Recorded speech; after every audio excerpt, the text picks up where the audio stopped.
మహబూబ్నగర్ జిల్లా కేంద్రానికి చేరుకుంది. మహబూబ్నగర్ జిల్లాలో ఉన్న ఆశా వర్కర్లు, సిఐటి నాయకత్వం, ఇతర నాయకులందరూ ఘనంగా స్వాగతం పలికారు. ఈ జాత ఈ నెల 15వ తేదీ నుంచి 31వ తేదీ వరకు రాష్ట్రం మొత్తం తిరిగి అన్ని జిల్లాలు కవర్ చేస్తూ 31వ తేదీ రోజు హైదరాబాద్ ఇందిరా పార్క్ వద్ద భారీ బహిరంగ సభ నిర్వహిస్తున్నాం. ఈ సందర్భంగా మేము ప్రభుత్వాన్ని డిమాండ్ చేస్తున్నాం. మేము తెలంగాణ రాష్ట్రంలో ఆశా వర్కర్లమైన మేము 19 సంవత్సరాల నుండి ప్రజలందరికీ ఆరోగ్య సేవలు అందిస్తున్నాం, అనేక పనులు చేస్తున్నాం, నిరంతరం పనులు చేస్తున్నాం. ఈ డిపార్ట్మెంట్లోనే మొత్తం మునిగిపోయాం. కానీ ఇప్పటి వరకు మాకు ఫిక్స్డ్ వేతనం లేదు.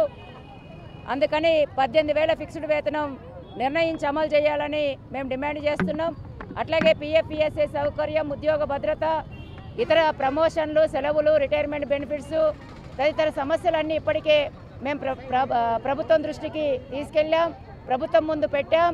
ఇవన్నీ కూడా పరిష్కారం చేయాలని మేము కోరుతున్నాం. మేము కోరుతున్నది కొత్త కోరికలు కావు. ఈ ప్రభుత్వమే సంవత్సరం క్రితం అధికారంలోకి రాకముందుకు ఎన్నికల సందర్భంగా మాకు హామీలు ఇచ్చింది. మేము అప్పుడు 15 రోజులు సమ్మె చేశాం. సమ్మె చేస్తే మేము అడుగుతున్న ఫిక్స్డ్ వేతనం, ఇతర సమస్యలన్నీ న్యాయమైనవి. బీఆర్ఎస్ ప్రభుత్వం మిమ్మల్ని మోసం చేస్తుంది, అన్యాయం చేస్తుంది, ఫిక్స్డ్ వేతనం ఇవ్వట్లేదు, మమ్మల్ని నమ్మండి, మా కోట్లు వేయండి, మమ్మల్ని గెలిపించండి అనేసి ఇప్పుడున్న ఎమ్మెల్యేలు, మంత్రులు, సీఎం గారు రేవంత్ రెడ్డి గారితో సహా మా టెంట్ల కిందకి వచ్చి హామీ ఇచ్చారు. హామీ ఇవ్వడమే కాదు, తెలంగాణ రాష్ట్రంలో కాంగ్రెస్ అధికారంలోకి వస్తే ఆశా వర్కర్ల కోసం మేము వేతనాలు పెంచుతాం, ఉద్యోగ భద్రత ఇస్తామని వాళ్ళ మేనిఫెస్టోలో కూడా పొందుపరిచారు. ఈరోజు మేము అడుగుతున్నది ఏంటంటే, సంవత్సరం క్రితం కాంగ్రెస్ ప్రభుత్వం ఇచ్చిన మేనిఫెస్టోలో ఉన్న అంశాలు మేము అడుగుతున్నాం, కొత్తవి అడగట్లేదు. ఇప్పటికైనా ప్రభుత్వం తొందరగా పరిష్కారం చేయాలి. సంవత్సరం నుంచి నిర్లక్ష్యం చేస్తుంది, కాలయాపన చేస్తుంది. దీనివల్ల మేము ఇబ్బందులు పడుతున్నాం. ఇప్పటికైనా ప్రభుత్వం మా కోసం ఆలోచించాలి, పరిశీలించాలి, పరిష్కారం కోసం కృషి చేయాలి.